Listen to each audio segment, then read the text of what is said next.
friends. This is the program Empire of Lies, where we discuss manipulation and disinformation in Russian media. Swamps, TNT and Epstein, how Russian TV constructs the image of a weak and corrupt West. Skabeeva's latest program combines two loosely related topics into one segment: the defense of Latvia and NATO on the eastern flank, and the scandal surrounding Epstein's affairs in the United States. In the context of Russian propaganda, this is a coherent construct. Europe and the United States are simultaneously portrayed as militarily weak and inadequate, and morally deeply corrupt and flawed. NATO's swamp shield, how a serious discussion is turned into a joke. The first part of the segment focuses on what the Daily Telegraph and other Western sources are discussing: NATO's lack of basic resources, even to the point of a TNT shortage. This is presented as a symptom of the West's general unpreparedness for war, even British doubts about their own capabilities. Skabeeva emphasizes that Europe has only one TNT producer, the Polish state-owned Nitrachem plant, which is unable to cope, while a Swedish company is only planning to build a new factory. Information about the real problems of the military industry is transformed into a convenient propaganda point. NATO is supposedly exhausted, Europe is unprepared for a serious conflict, and militarization is more panicked than rational. Against this backdrop, a story about peat bogs in Latvia appears. The original report, which the studio cites in considerable detail, essentially describes actual border fortifications, fences, cameras, checkpoints, water management systems to flood areas in the event of a threat, restoration of swamps as a natural barrier, and the environmental impact: carbon sequestration, emission reduction, ecosystem restoration.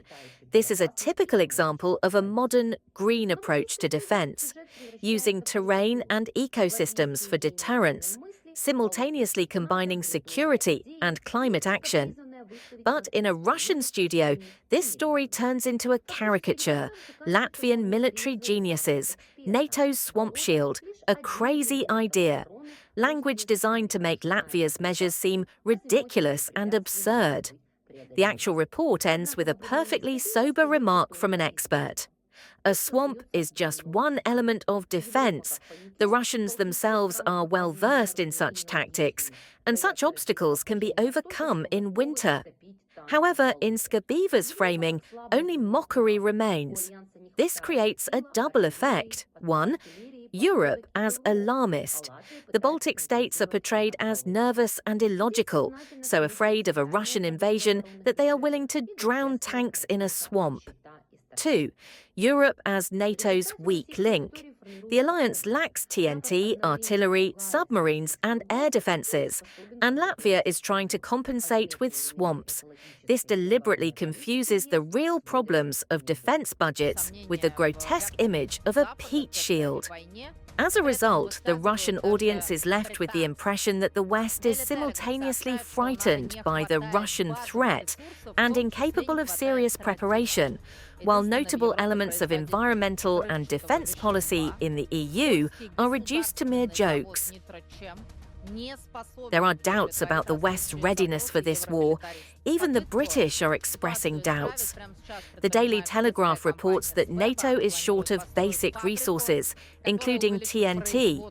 Europe's only producer of explosives, the Polish state-owned Nitrachem plant, is unable to meet the growing demands of the Euro-militarists. The Swedish company Skabeeva is currently attempting to rectify the situation. It plans to build a factory that will increase TNT production by 75%. Faced with a shortage of explosives needed to create artillery shells, Latvia is seeking alternative means of escape from Russia. It sounds rather ridiculous, but it's reality. From the swamp to the pedophile island, the logic of the rotting West. After the topic of Latvia, the narrative abruptly switches to the United States and the Jeffrey Epstein case. But within the framework of the program, this is not simply a legal and social issue. It is a demonstration of the moral decay of the American elite. the scale of abuse is emphasized. Thousands of victims, they are promised visas and apartments, but in reality they are being exploited. The emphasis is on the inaction of the system.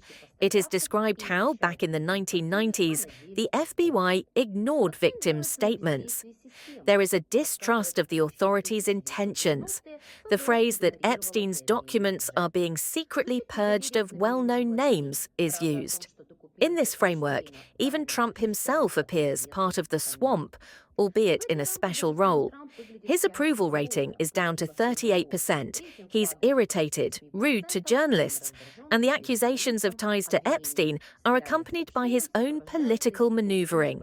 First indifference, then a sharp call to publish everything and focus on the Democrats. Thus, at the narrative level,